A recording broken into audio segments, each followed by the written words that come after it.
This is a very fancy D20, and I had the opportunity to do a commercial for the brand Dispel Dice, and today I want to show you how I did their elegant logo animation using Illustrator, After Effects, and how I brought it into DaVinci Resolve. So before we get into the technical stuff, I do want to quickly brush upon the theory behind logo animation. I've changed my tune on logo animation a little bit. Whenever you get a logo from a client, it's always valuable to consider what are the shapes and what is the context of this logo animation. This brand, Dispel Dice, really leans into very clean, elegant, modern looks. And because of that, it would be dumb of me to bring this into fancier 3D software and do some crazy extrusions.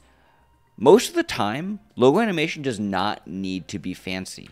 It really comes down to looking at the shapes of the logo and breaking it down into its components so we can make parts of it move. So here's the logo of Dispel Dice, and I see three things I want to animate. I see this left shape, this right shape, and then the text.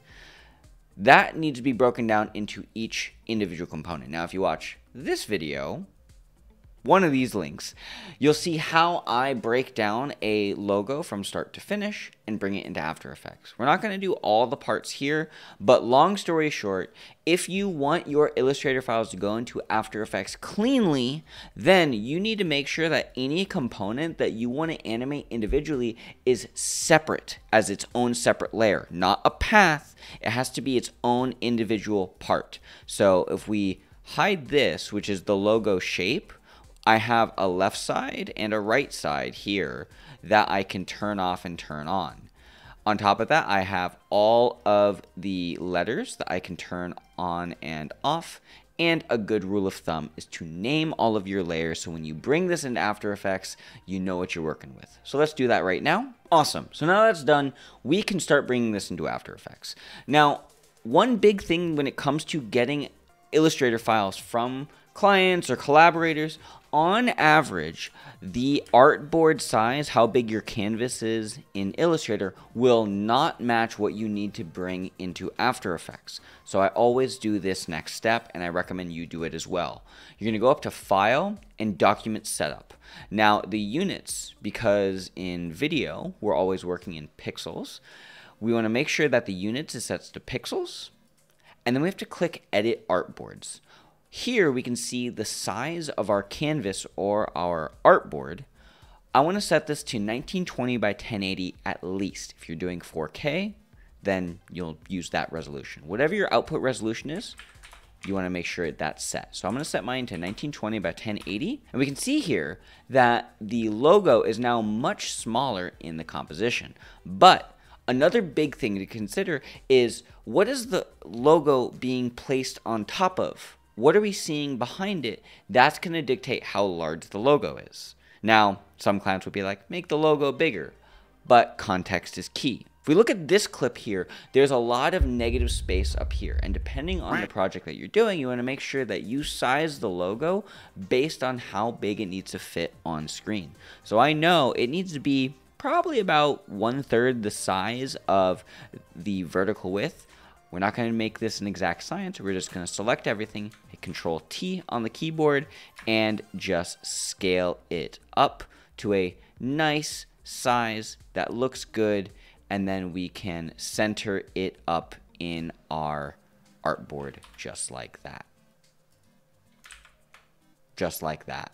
Now, I will confess, I'm not an Adobe Illustrator master, and I choose not to be. I spend most of my time in After Effects and Cinema 4D and Unreal. This is my knowledge base of Illustrator, and that's it. From here, I want to leave Illustrator as fast as possible, and if you're a motion designer, having a good understanding of Illustrator is valuable, but honestly, this is most of what I know, and that's it. So, with that out of the way, let's go over to After Effects and start animating this. So we're in After Effects now, and it's time to import that Illustrator file. So we'll go to our keyboard and hit Control-I, and we're going to navigate to that file. I know it is saved over here, So I'm just going to go in and find exactly where that file is. And I have this Dispel Dice logo, log, typos, etc. But we can double click that and we're going to see this dialog box pop up. There's going to be import kind. We want to make sure that we have composition set and our layer size is selected for the footage dimensions. If you don't select those, it'll import a little funky, so just make sure these settings match what you have. We'll click OK, and it's going to bring in that file. Now I'm in a new composition right here, and this is generally what I do whenever I'm doing a logo animation. I will take a whole separate comp, even though Illustrator is going to import a new composition for us. And we can double click this here, and we'll see it pop up right down in our composition selector here, whatever this is called. And we can see that our logo is exactly where it is, and we have layers for each of the components that we want to animate.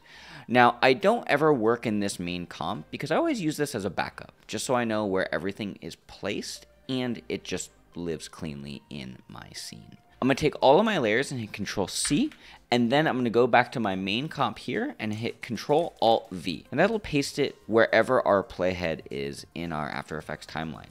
And we can see here that it's not in the right spot. It's because when I was doing this project previously, if I hit Control K, I'm actually working in a 4K composition. So depending on what your deliverable is, make sure that you know your target resolution so then you know your artboard is set up in Illustrator correctly. For this tutorial, I'm just going to set this back to 1920 by 1080. And now I'm going to delete those layers and hit Control Alt V again, and it's back to where we started. Next, what we're going to do is we're going to delete this logo shapes because we're definitely not going to need that.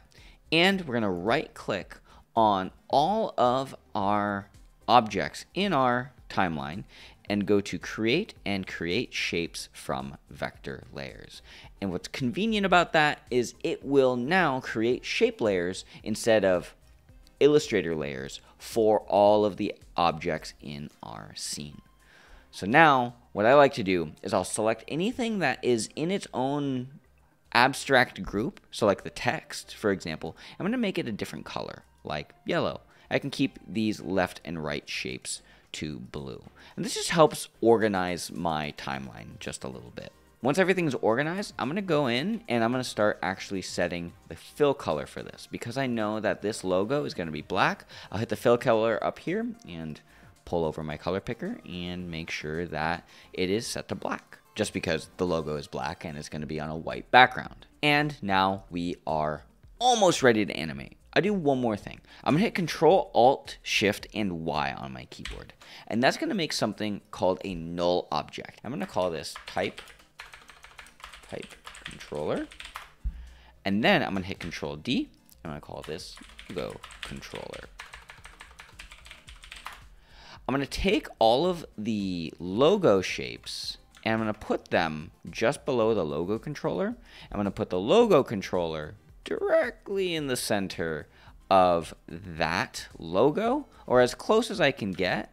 And if I hold Control, I can do snapping, but because there's no data in the middle of the logo, we're just going to eyeball it. And sometimes eyeballing is perfectly fine, so don't worry about it. We'll take these two layers and we're going to make sure that we pick whip them just like that. Next, we'll take all of the type and make sure that they're going to be pick whipped to this type controller, but got to make sure that we are centered along that logo. And then we can take all these text layers and connect. Sweet. So now I can take this logo, move it around. I can take this type, move it around. Now we're ready to animate. So what I do when I'm at this point is I will actually turn off all the stuff I don't need to see right now, and I just want to see the logo. Now, because we broke it down into these individual shapes, I can now very easily create the look I want. So if you look at the reference video, we have this sort of stroke animating on around the actual shape. So you could do this in a lot of different ways. The way I did this example is I just created a separate shape, and I did that by hitting G on my keyboard without anything selected in my timeline, and then I made a point. And then I literally just traced around this logo here, and I basically remade the shape like so. And now this is really just getting granular with the shape, but it really just comes down to taking these points and finessing it. So I have the base shape there. I can move these shapes around. Now this one is a very solid point at the moment, and I want to be able to have it curve around this edge. So I'll hold Alt on my keyboard, and then I will select that point, and that will make it a Bezier curve. And I'll hold Shift, and that will lock that axis on the vertical X and Y axis, and then I can just move this around. Now what I do is I will hold Alt on my keyboard and click on the fill, and this will cycle between the modes until the fill is off. We can see that with this cancel sign right here. And now I'll go over to the stroke, and I'll just bring the stroke up just big enough to fill up the space, just like that. Cool. Now what I'm going to do is I'm going to go to this shape layer, and I'm going to go to add and add a trim paths. And what this does is it creates an animation along the length of our shape. Now it's going to choose a point based on some arbitrary value, and I don't want it to use this point as our first point. Instead, I want this one. So I'm going to right click on this point right here and go to mask and shape path and select set first vertex, just like that. So now that is going to be where it's going to be animating from. But I actually changed my mind, because if we look at the reference video, we're actually animating from this point right here. So I'm going to select this right there, and then I'm going to do the same thing, set first vertex. Now we can see here that it's animating this way, counterclockwise. I want it to go the opposite way. So what I'm going to do is I'm going to set both of these values to 100%, and then if we bring the start to 0%, we're going to get the path that I want. So now what I can do is I can click on the stopwatch, go forward maybe about 1 second, and then set this value to 0, make a box around those keyframes, and then hit F9 on my keyboard, and that will ease it. Sweet, but the black is still there. What we need to do is we need to go to this left side, and we go to our track mat, which is going to be this one, no, not that one, this one right here, our track mat features. And we can see here that there's this column here called track mat, and we want to make sure that our left is actually connected to our shape layer. And we'll call this left side mat. So now we can play that back. We can see that the animation of the left side of the logo is coming on just like I wanted. Now we're going to take this layer and we're just going to duplicate it. And now sometimes we can be lazy. We could do this in one of two ways. We can either hit UU in our keyboard, and we can take the path option that we see here, and we can move these points around where they need to be. So I want to keep that point the same, but I could move this point by selecting a box, move him right there, move these guys over here, select this top one, now hold shift, select this bottom one, move that, and adjust these points around. Now if you do deselect it by mistake, you can unselect the layer, then go in and select the path, hold shift, and select that vertex point, and just move these into place. Now that is the way that's going to give you the most control. However, I will just say one thing. You could have just went into the scale property by hitting S and flipped the positive value, the X value, by -100, and you would have achieved a similar result and not had to go through that many steps.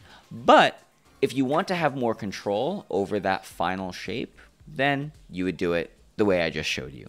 Up to you, 1,000 ways to skin a cat, and it really just comes down to what is the thing that's going to get you to the end result the fastest and have no one notice. Sometimes it's a little hacky. So with that out of the way, let's turn on this layer.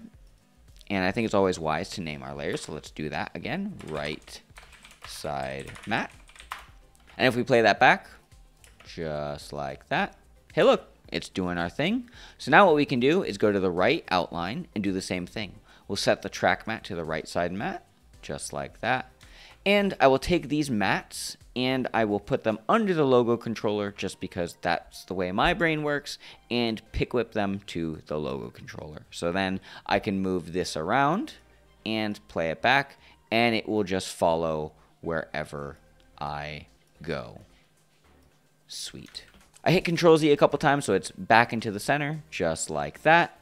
And now what I can do is I can go into this right side matte, hit UU on my keyboard, and that's going to reveal any property that I've changed, and I can go into the trim pass, collapse it, uncollapse it, and I can actually change the offset of this property right here, and it's going to just scooch it a little bit up that way. And the only reason why I'm doing that is because if I undo that, we can see here, we get this weird little shape that I don't like. I want it to come out and feel organic, as in they're coming from a similar position.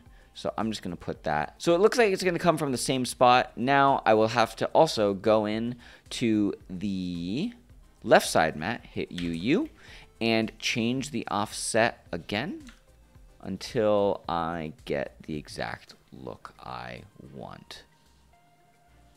Sweet. And now this is getting really granular. Really, it's how many frames? One frame. That no one's going to see that. So pick your poison. How much time do you need to spend on each frame? And sometimes there are projects where you'll spend a ton of time on a single frame. Other projects you'll be like, opacity 0% to 100%, perfectly fine. Sweet. We have a good looking logo animation. And now if we go into the left and right side matte and we hit U on our keyboard, that will reveal our keyframes, and we can select those and make sure that we hit F9 on the keyboard to make sure they're eased. And we can go to our graph editor, and if we so choose, we can play with these curves just a little bit. Looks cool to me. And now we can move on to the text. So I'll leave the graph editor here, and I'm going to turn off all of the logo stuff. Now I just want to look at the type stuff. So I'll hold my click button and reveal all the type. Now, I know that the logo comes in at frame 1 second and 12 frames, working in a 24 frames per second timeline, rounding up. I want the text to come in at the 3-second mark. Now, these are all arbitrary values depending on your client project, and the tone and the music might need to be faster, might need to be slower. But if you listen to the music of this piece, it's definitely a little bit more elegant, so a little bit softer is ideal to me. So we're going to say the 3-second mark is going to be good for this example. So I'm going to make sure that I go to my position property of all of my text, and I'm going to make a keyframe on all of this because I know they all need to be in this spot. I want to make sure that's saved. One big mistake a lot of beginning logo animators make is that they will forget where everything is placed, and they'll start moving things around without setting their end destination. So work backwards and make sure you know where they need to be at the end of it. Now I'm going to go to just before the logo animation ends, which is going to be right here. And I can tell that because of these keyframes at the moment. And I'm going to hit Alt and left bracket. And that's going to create an endpoint for all of my keyframes. And I'm going to make another keyframe by selecting the keyframe button right here. And I'm going to scroll forward to the 2-second mark, maybe the 2-second and 4-frame mark. I'm going to select these end keyframes and scooch them in. Now I'm going to go back to the very beginning endpoint of these layers. I'm going to drag them down just a little bit. So now we're going to get a slightly upward movement. Now I'm going to hit T on my keyboard, and it's going to give us our opacity. We're going to set this keyframe at 100%, and we're going to take these keyframes and move them forward like 10 frames. So we'll hold Shift and hit Page down on our keyboard, and that's going to move our playhead about 10 frames forward or 10 frames forward, and drag this opacity at 100% right there. Go back to the very beginning, set it to 0%. So now, if we play that back, there is the Dispel Dice coming up and on, but it doesn't quite look as clean as I want. And the reason why is we have no easing. So I'll make sure we have our layers selected, select the top one, select the bottom one, and hold Shift, and then hit U on our keyboard. That's going to give us all of our keyframes. We will make a box around everything, hit F9, and that's going to ease everything. What that's going to look like is this. Looks a little better, but what really helps sell this effect is when we get that individual keyframe animation per letter. And the way we're going to do that is we're going to do some sequencing. We're going to create a staircase with these layers. So you could do this by hand, and you could take this layer and scooch it forward by like 2 frames and then just do that. But if you had a bunch of layers, that's a huge waste of time. So here's what I do without using plugins. I do use another plugin for this, and it is called Extensions Skew. It's about $40, but you can do this by hand as well. You can select your bottom layer, whichever one you want to come in first, and then your top layer. The order in which you select layers does matter. You're going to hold Alt and then right bracket, and that'll create a endpoint on wherever your playhead is. So right now, each layer is about 1 frame. I did change my mind. I actually want this to be 2 frame offset. So I'm going to go forward 1 frame and then hold Alt, right bracket again. I'm going to right click and then go to Keyframe Assistant and then Sequence Layers. And now this window is going to pop up. This is going to say, hey, if we don't select anything else, it's going to sequence these layers based on the in and out point. Now, if we do want these to overlap, we could, but I don't need that. So we'll just hit OK, and hey, look, it moved all these layers. But unfortunately, we're only seeing them for 1 frame or 2 frames. We're going to take the endpoint here and just either scooch it out, or, pro tip, you go to the end of your composition by hitting the End key on your keyboard. Then you hold Alt and right bracket, and now we have our text. And if we play that back, that looks a little better. But I still don't think it's quite as offset as I want it to be. So I'm going to undo that, undo, and I'm going to make it happen maybe over like 5 frames. Alt, right bracket, right click, Keyframe Assistance, Sequence Layers, click OK. And now, scooch these layers out to the very end, just like that. And play that back. Doesn't look half bad. Now, I don't like the easing, so the last thing we're going to do is we're going to go into our graph editor right here, and we can see that we have a bunch of different curves, and it's a little hard to look at. So what I'm going to do is I'm going to go to my position property, and if I select the first position property, and then I hold Control, and I select each position property just like that, we can get access to all of those layers and their position values.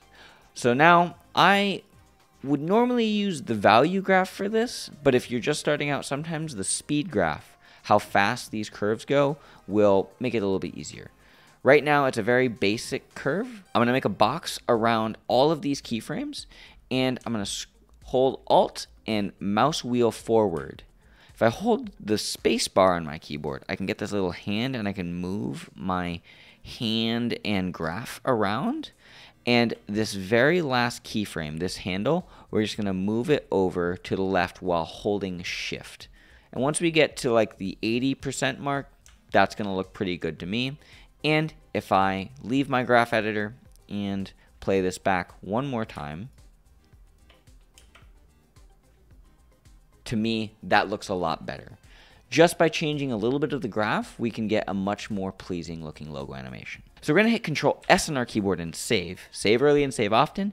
Hit Control A on our keyboard and hit U. And that's going to collapse everything. And now I want to turn on all of my eyeballs for all the animated stuff. We don't need to worry about the vector layers of our Illustrator files, so we could just delete that. And after we delete our vector layers, we have to make sure that we do clean it up just a little bit. We have these matte layers right here, and if we were to scrub through, we're getting red, and that's not right. We need to make sure that we turn off our mattes And now, if we go to the beginning of our timeline and we hit Control-Shift-H to hide all of our guides, we hit the spacebar, we have a pretty good, very simple logo animation. Depending on what you're doing, if you're making an After Effects project only, then you could make this into another pre-comp and render out your full project from After Effects. But as the industry has evolved, I've adjusted my workflow and I've started using DaVinci Resolve. So with that, I'm going to give you my render settings on how I would bring this into DaVinci Resolve. So with this timeline, I'm going to hit Control M on my keyboard, and we can see that we have our logo animation tutorial inside our render queue, but there's just one problem. I need to make sure that I render this with an alpha channel. So what I would need to do is go to my high quality settings, and then under the format options here, we're going to click that button. A new window is going to pop up, and it's going to give us the Apple ProRes 422 codec. I don't want that. I want the Apple ProRes 4444 codec right here. Click OK. Now I need to make sure that I select RGB plus alpha. Once we have that selected, we can click OK, and we can save our render. We can click this little arrow right here, and we can set it to be our comp name. I'll put this in the AE renders folder, choose that, and hit render. 12 seconds later. And I will say, you could render this in a multitude of ways. I often use PNG sequences, which will render with an invisible, transparent background as well. It really depends on what your client needs and what will get you to the best end result. But with that out of the way, with it rendered, let's bring it into DaVinci Resolve and we can put it on top of our footage. I'm in DaVinci now, and we're going to do the final last minute touch, and I'm going to go to my AE renders folder that I have right here, and I have this tutorial file. I have our previous logo animation that I did, or I can just drop in the tutorial that I just added, and I can minimize that, take this file that I brought into my DaVinci file, drag it on top of this type right there, and we can play it back. Sorry, it did take a second to load, but it doesn't quite fit the scaling right there. Normally what I would do is, if I wasn't recording a tutorial, is I would actually have a reference photo inside my After Effects software so I know exactly where that composition is, but I can move and scale it up exactly where it needs to be, just like that. We can play that back one more time.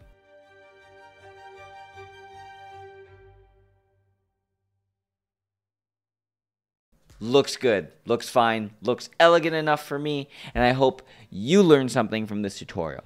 Thank you very much, Dispel Dice, for letting me collaborate with you on your product commercial. It was super awesome to work with you, and I hope that the motion graphics community learned something by me sharing some of the behind the scenes. If you have questions, comments, concerns, let me know in the comment section down below, or hit me up on Instagram at JohnJagsney, and I will leave you with the final tip, and that's to eat 1 gram of protein per pound of body weight, and you'll make some.